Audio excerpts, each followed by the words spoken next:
Hey y'all, Lisa Van Ness here. Today I have Elizabeth with me. We have just returned from the Washington D.C. Fountain Pen Super Show. It's the biggest show in the world, and Elizabeth had never attended, so she got the full experience, and she's going to talk to us about it a little bit, and we'll just discuss the show and all the awesome pen finds that she found. I found one pen. She found more than one. Like 5, I think. I also found some new brands, but we'll discuss that later. Anyway, so Elizabeth, tell us, like, from the beginning to the end, what you thought. Okay. So it was a bit of a rush for me. I just gotten back from Nanjing, China, and I met Anna at the well-appointed desk at the airport, and we went to the hotel together. As soon as we got there, there were tons of different things going on, and, you know, we had to work on setting up and making sure everybody had enough food to function. Lisa got there not too late after, and she'd driven, so we were able to start unpacking the van.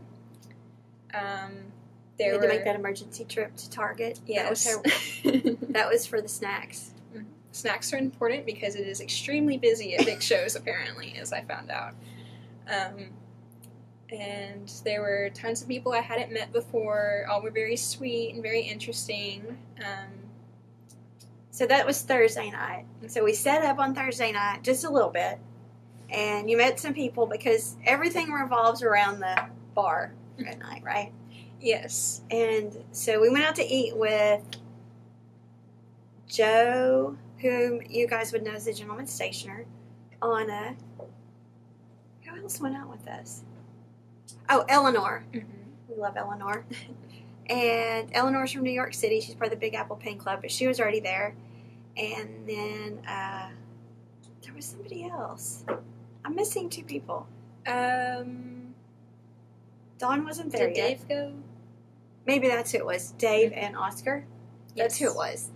And we went to this nice little restaurant in the Mosaic District and had a good time, and it was a nice way to start the show before we began our starvation. So then we finished our setup, and then when we got back, it was kind of late, but there was people hanging out, right? Mm-hmm. So you got to meet a few people then. And then on Friday, it started early. You got to eat breakfast. Yes, that was very good. It's also vital. So then Friday, tell us about your overall experience, and then Friday night, of course, was the most important part. So I was prepared for some overwhelming insanity just because we were placed kind of at the beginning of the show near the entrance. There were a couple of different rooms, and we were over by the elevators. So I was actually pleasantly surprised Friday when it wasn't quite as crazy as I thought it would be. There were still plenty of people coming through, a lot more than I've seen at like the Arkansas Pin Show for sure. And You had a chance to visit with people, and yes. So what was it that people talked to you about the most? So there were a lot of questions about ink. I think since we were at the beginning, especially. Well, it went on for me. Yeah, yeah. People wanted to match to pins that they already had, and as the show went on, they came back to match to pins that they had gotten. We had our swatch books, which were really helpful for that. And a lot of people hadn't seen the Ackerman bottles before, which was interesting to me, considering that's one of the things that Van Ness is known for. But it was just fun to show them how that works. And the color rush has been a pretty big deal since we started carrying it. And with the new recent releases of the pins that match the Opus 80, or the inks that match the Opus 88 pins, and the season 4 that came out, there was a lot of interest in that. And so then Friday evening came around, and everything revolves around. Oh, you forgot to tell them that you joined them. Oh, yes. I have my little pin on. It'll probably be hard to see, but I got to join the Black Pin Society, which I'd heard a lot about. So you met the Grand Poobah. Yes. And that was funny. It was. We did that early because I knew that it would get crazy during the day, so I had her meet him so that she could join before the Friday night meeting. So, and then, so after the show was over Friday, we didn't really eat lunch, did we? I don't think so. I don't think we ate lunch on Friday. It was pretty busy. But then we ate in the restaurant, and they had a buffet, and it wasn't too bad. We're just waiting forever to get your seat. Yeah. We were just all tired. So then we went to the bar, which you can explain that. Because I've done it so much, it kind of... So after the show is kind of closed up for the evening, most people head over to the bar because they can get snacks and have dinner there. They can have drinks. It's very casual and fun.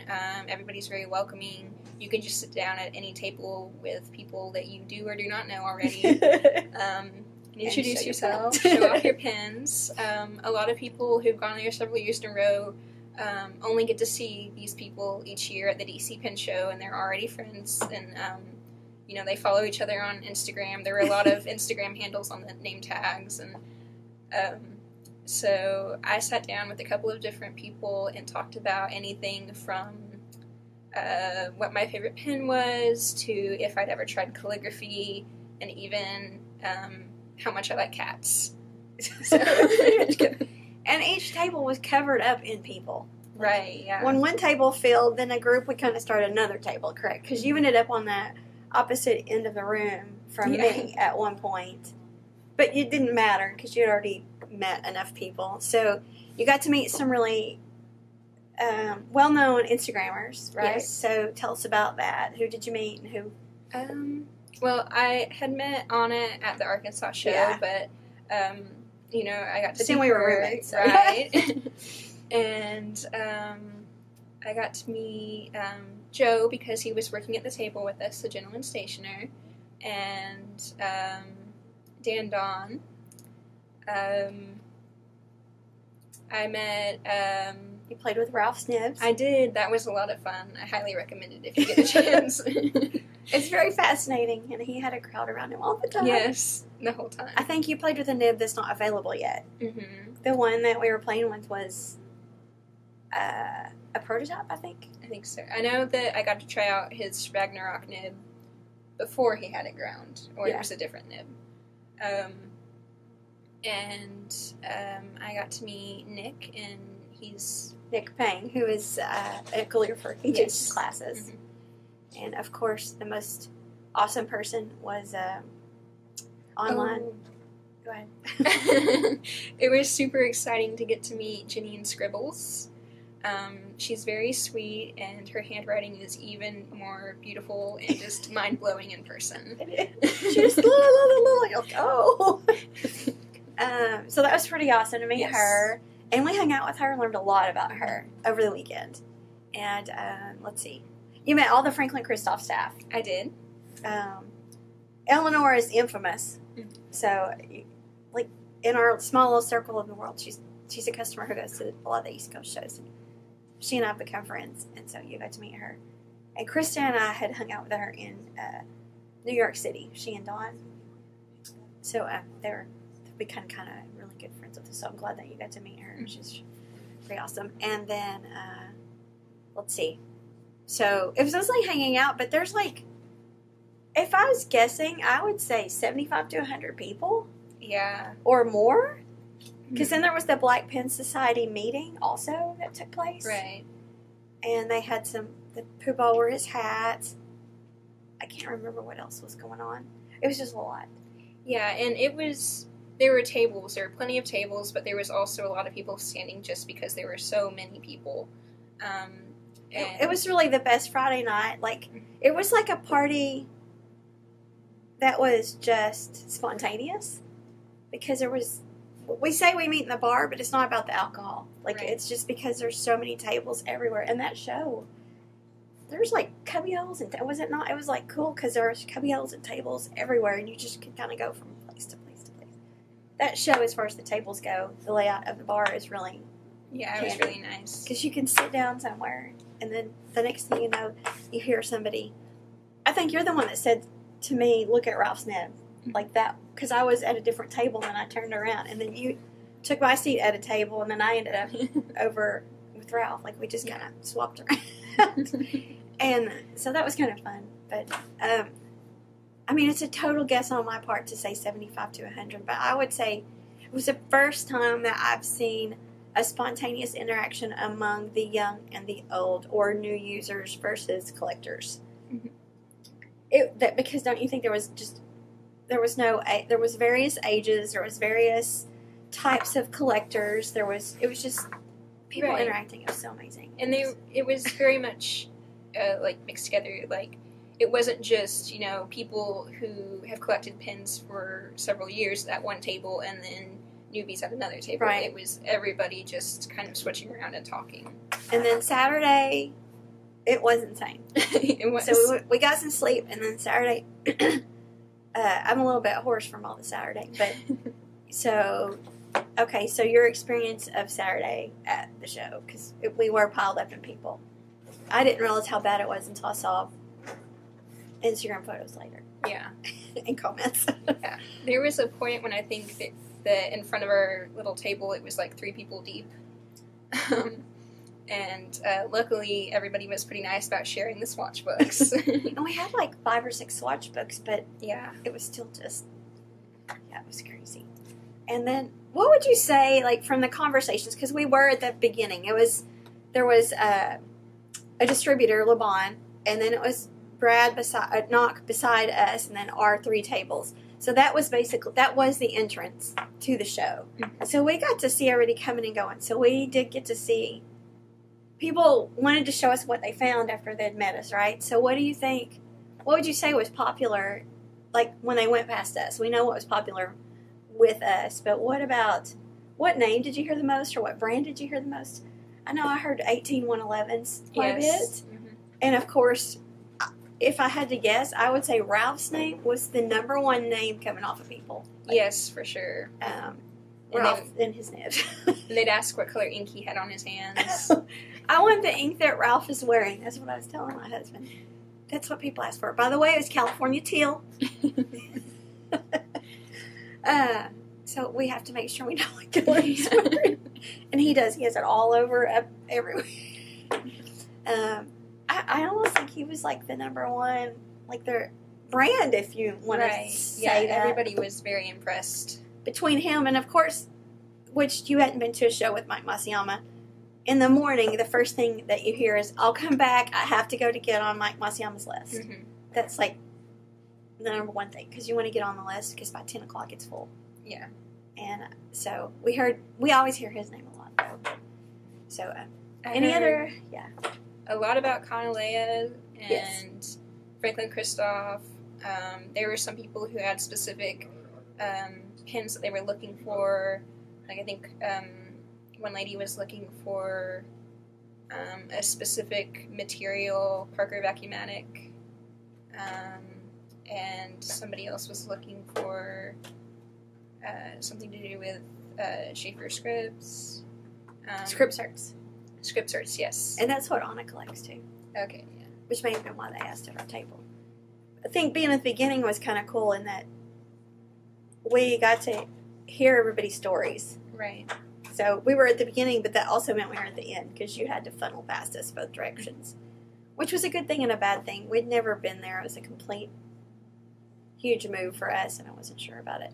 So on Saturday, or was it Sunday, I sent you to Tim Pearson. Yes. So she was working so much that we really, like, all you could do was grab a snack in between things. And so at one point I got slow enough that I sent her over to one of my favorite vintage vendors, because she was wanting a vintage pin. And so I sent her to a sweet man named Tim Pearson. And so tell us how that went. Well, I spent more money than I intended to, for sure. It was super exciting. Like I said before, I've only been to the Arkansas Pin Show before this, and there's usually quite a few vintage vendors, but I hadn't ever seen so many pins at one vendor. And he had them labeled color-coded with, what kind of nib they were, if they were flex nibs. He had approximate manufacture dates. It was just really comprehensive, and I was so happy. It was so good.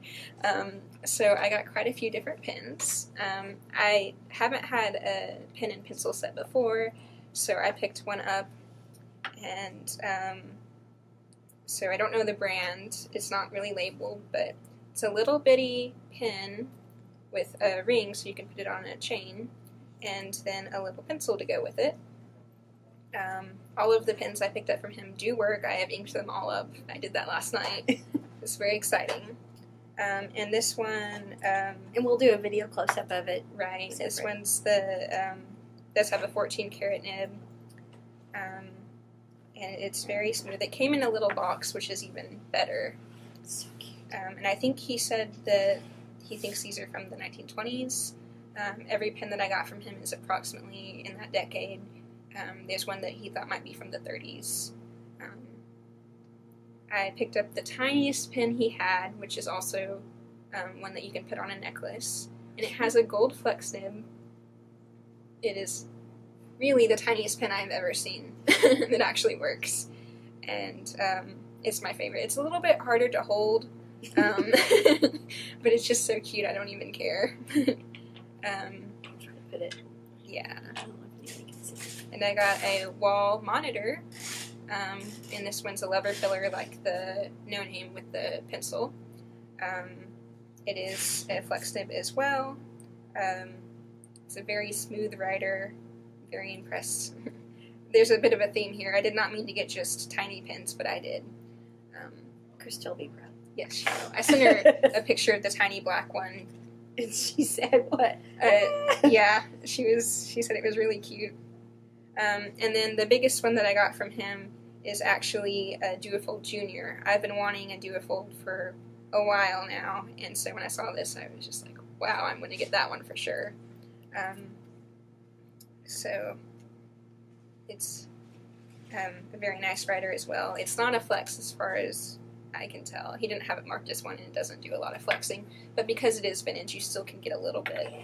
So I had a color theme going? Yes. And the pen and pencil set is made out of red hard rubber, and it has that really nice older smell to it, I guess, because of that. And a pen that I picked up that's also vintage was actually from a different table, and it was at the very beginning when I was trying to rush and see what everything was like before the show actually started, and this one I got from my mom. So she doesn't know yet, and this video will come out after I've given it to her. I hope so, because it's coming out soon. I already told her. I'll see her soon. Yeah, I told her not to watch it if it does come out before I give it to her. And this one I looked up online because it was not labeled since it was from a different place. And it is a safety pin from Waterman. It's so cute. It is. And it's a really nice material. I think it's modeled should have asked red Mike. hard rubber, yeah. If I can remember which way to turn it. And the nib just slides out. So cute.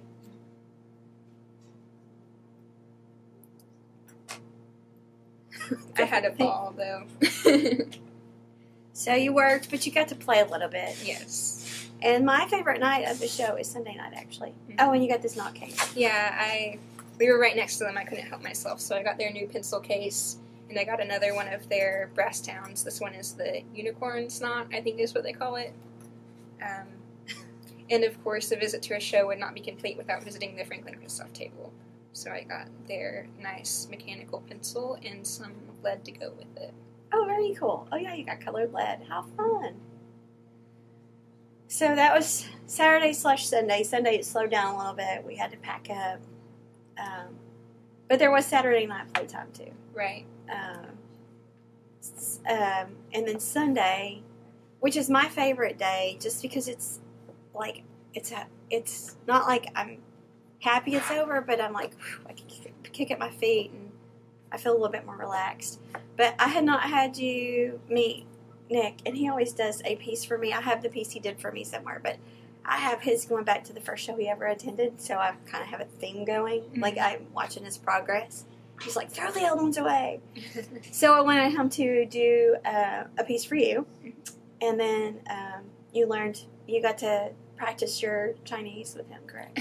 Not for very long. I'm not very good. So he made this piece for you. Let's see, we'll grab it. And it turned out really nice. It did. So he enjoys that, and then almost every show you can find Nick at night. Nick in the evenings playing around and doing a little bit of calligraphy art and making pieces for people when they ask. He attempts to impress the waitresses this way. This is how he impresses and awes the staff at the hotel, since we, as a group, may be a little bit challenging. Maybe even some people are demanding. I'm not one of them, but there are demanding people for sure. We got to witness a little bit of that. But anyway, I feel like, have we missed anything, like, out of your experience? Because I know it was so different than Arkansas. Like, you work here every day. How different is the show from working in the store? Well, so since there's so many people, there's not as much time to spend with each person, which can be a little bit hard when you want to kind of help them, especially with like matching ink colors and things like that. But you get to see so many different people with so many different interests. It was just really neat to see the way that people work with their pens and what kind of projects they do with ink, because not everybody uses it for fountain pens. The pens get used for lots of different projects, not just for traditional handwriting. Or maybe they have such cool handwriting we want to stare at it all afternoon. But there's really not time. Yeah. Which is what the nighttime is for. Like, that's probably why I enjoy the nighttime part so much. And the show is so big, so like at the Arkansas show, if somebody asked me where to go to find like Sean Newton's pens, I could direct them easily. Here, I knew where a couple of places were, but I mean, I could give them a vague idea, but I didn't really know enough to give directions. We knew what room they might be in. Right. Maybe. Not even all of them did we know that. we generally knew the main people, but if they were wanting something small and specific, it was really difficult. Mm-hmm. You basically had to send them into one room or the other and just hope that you weren't wrong. That you didn't offend someone. So it was different in that it's more intense and you don't get as much time to just really get to know the customer. Right, yeah. You're just, and that's kind of how I feel about it too. But I do, that's why I like this nighttime, like I said. So is there anything else that you feel like that the universe needs to know? Besides that everybody should go. That's true. Everybody should get to go to a pen show. It should be like a pilgrimage. Yes. Oh, that would be a neat idea. There should be a pen pilgrimage, like, for every, if you're a pen person, don't you think? Yes.